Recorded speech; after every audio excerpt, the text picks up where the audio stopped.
துளி YouTube channel அன்பர்களுக்கு வணக்கங்கள். நான் உங்கள் சீனிவாச நடராஜ பார்த்தசாரதி. இப்போ நாம பார்க்க போற பதிவு 26/5/2026 அன்று நடக்க போகிற குரு பெயர்ச்சியின் பலன்களையும் அது பற்றிய விவரங்களையும் பார்க்க இருக்கிறோம். இந்த பதிவுக்கு முன்னாடி உங்ககிட்ட சில விஷயங்களை சொல்லித்தான் ஆக வேண்டும். நான் இதுக்கு முன்னாடி பதிவுகள் போட்டு நேரடியாக சந்திச்சு பல எபிசோடுகளை தாண்டி இப்போ வந்திருக்கோம். கொஞ்ச நாளாக உங்ககிட்ட நான் நேரில் பதிவை போடாமல் இருந்தேன், ஷார்ட் வீடியோ போட்டிருந்தேன். இந்த ஷார்ட் வீடியோ ஒவ்வொன்றும் என்னுடைய ஜோதிட அனுபவத்தில் இருந்து எனக்கு கிடைத்த துளிகள், அதாவது ரொம்ப எசன்ஸ். இது வேற எந்த புக்லையும் நீங்க பார்க்க முடியாது. நான் என்னுடைய பல ஆண்டு ஜோசிய அனுபவத்தின் வாயிலாக இந்தந்த கிரகங்கள் சேர்ந்திருந்தால் இப்படி நடக்கும் என்பதை பலவித ஆராய்ச்சிகளுக்கு பிறகு, பல ஜாதகங்கள் என்னிடம் பார்க்கப்பட்டதுக்கு பிறகு ஒரு முடிவுக்கு வந்து இதை நான் ஷார்ட் வீடியோவாக போட ஆரம்பித்திருக்கிறேன். இந்த ஷார்ட் வீடியோ 90% ஒத்துழைத்தாலும் ஒரு சில இடங்களில் சிலருக்கு ஒத்துழைக்காமல் போகலாம். அது அவங்களுடைய ஜாதக பிழையாக இருக்கலாம், அல்லது திருக்கணிதமா வாக்கியமா என்ற குழப்பம் இருக்கலாம், அல்லது என்னுடைய தவறாக கூட இருக்கலாம். அதனால மேக்சிமம் நான் எவ்வளோ கரெக்ட் பண்ணி சொல்ல முடியுமோ அதைத்தான் சொல்லி கொண்டிருக்கிறேன். சாதாரணமாக ஜோசியத்தில் ஒரு வார்த்தை சொல்லுவாங்க, இதுதான் நடக்கும் என்று திட்டவட்டமாக அறுதியிட்டு எந்த ஜோதிடரும் சொல்ல முடியாது என்று பராரிஷி மகரிஷிகள் சொல்லியிருக்கிறார். அதனால நாம எல்லாம் தெரியும்ன்ற கான்செப்ட்ல போல தெரிஞ்ச விஷயத்தை உங்களோட ஷேர் பண்ணிக்கிறதுக்காக தான் இந்த ஷார்ட் வீடியோ போட்டு தொடர்ச்சியாக போட்டுக்கிட்டே வந்தேன். இப்போ குரு பயிற்சி வந்துருச்சு. அந்த குரு பயிற்சியினுடைய விழா அழைப்பிதழ் நீங்க எல்லாரும் பார்த்துருப்பீங்க. புதுசா இருக்கும் இல்லையா உங்களுக்கெல்லாம், இந்த விழா அழைப்பது உங்களுக்கு எல்லாருக்கும் வந்திருக்கும்.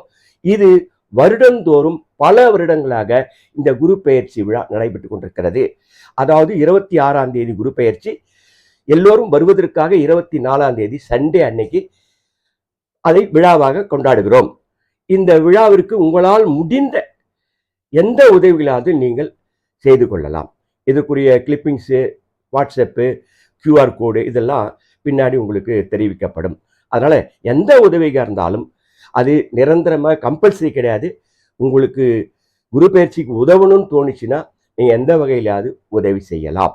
அது மாத்திரம் இல்லாமல் இந்த குரு பயிற்சி நேரடியாகவும் ஒளிபரப்பிருக்கிறது. அதனால நீங்கள் குரு பயிற்சியோட பெரிய விமர்சையா பெரிய லெவலில் கொண்டாடுறோம் இல்லை, எங்களால் முடிந்த அளவுக்கு இந்த குருவை வரவேற்கும் விதமாக அவருக்கு ரெஸ்பெக்ட் பண்ணணும், அந்த குரு எல்லாருக்கும் நல்லது செய்யணும், அந்த எனர்ஜியை எல்லாருக்கும் கொண்டு போய் சேர்க்கணுன்றதுக்காக தான் இந்த குரு பயிற்சி வருடந்தோறும் ஒரு செலிப்ரேஷனாக செய்து கொண்டிருக்கிறோம்.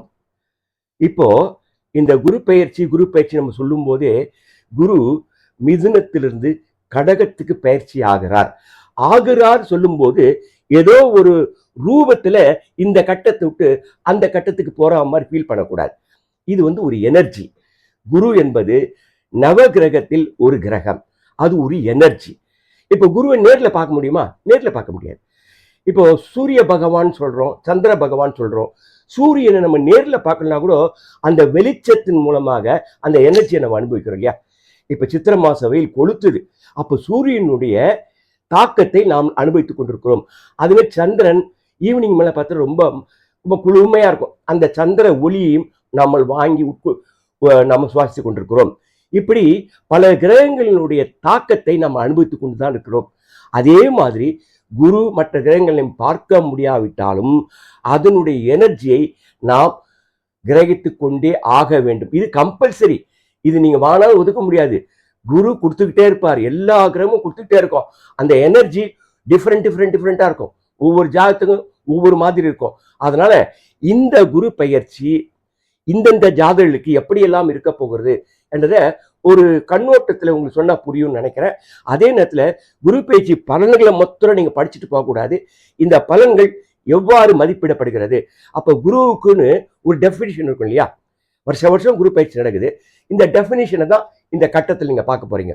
இப்ப எனக்கு பின்னாடி இருக்கிற கட்டத்துல இந்த குரு பயிற்சியினுடைய கிரக நிலைகள், அன்னைக்கு இந்த கிரக நிலைகள் எப்படி இருக்கு அப்படின்றத போட்டிருக்க. அந்த குரு முழு சுப கிரகம். எப்பவுமே சுப கிரகத்துக்கு வலிமை அதிகம். குரு தான் இருக்கும் இடத்தை விட பார்க்கும் இடத்திற்கு அதிக புண்ணியத்தை தருவார். குரு பார்க்க கோடி புண்ணியம் சொல்றாங்க இல்லையா? அதனால இருக்கும் இடத்தை பொறுத்தும் பலனளிப்பார், பார்க்கும் இடத்தை பொறுத்தும் பலனளிப்பார். முழு கிரகம். அதே நேரத்தில் கடகத்துக்கு வரும் குரு எல்லா கட்டத்திலும் இருக்கிற குருவை விட கடகத்தில் குரு உச்சம் பெறுகிறார். அப்போ உச்சம் பெற்ற குரு இந்த ராசியெல்லாம் பார்க்க போகிறார். எந்தெந்த ராசியை பார்க்க போகிறார், எந்தெந்த இடங்களுக்கு அதிபதியாகிறார் என்பதை ஒவ்வொன்றாக பார்க்க இருக்கிறோம். அதனால ஜோசியத்துல குரு பகவான் பெயர்ச்சியின் பலன்களை மட்டும் மேலட்டா பார்த்துட்டு போறதை விட இந்த பலன்கள் எவ்வாறு நிர்ணயிக்கப்படுகிறது அப்படின்றத உங்களுக்கு இந்த கட்ட வாயிலாக நான் சொல்லும்போது உங்களுக்கு எளிமையா புரியும். இந்த லிமிட்டே போதும்னு நினைக்கிறேன். இதுக்கு மேல நம்ம 12 ராசிகளுக்குரிய குருவினுடைய பயிற்சி எவ்வாறு நடத்தப் போகிறது என்பதை ஒவ்வொன்றாக பார்ப்போம். இதுவரை உங்களுடன் பேசிக்கொண்டது உங்கள் சீனிவாசன் நடராஜ பார்த்தசாரதி. வாழ்க வையகம், வாழ்க வளமுடன். மேஷம், ரிஷபம், மிதுனம், கடகம் ஆகிய 4 ராசிகளை பற்றி பார்ப்போம். அதுவரை உங்களுடன் விடைபெற்றுக் கொள்வது உங்கள் சீனிவாசன் நடராஜ பார்த்தசாரதி. வாழ்க வையகம், வாழ்க வளமுடன். குரு வாழ்க, குருவே துணை, குரு வணக்கம், குருவே சரணம் சரணம் சரணம்.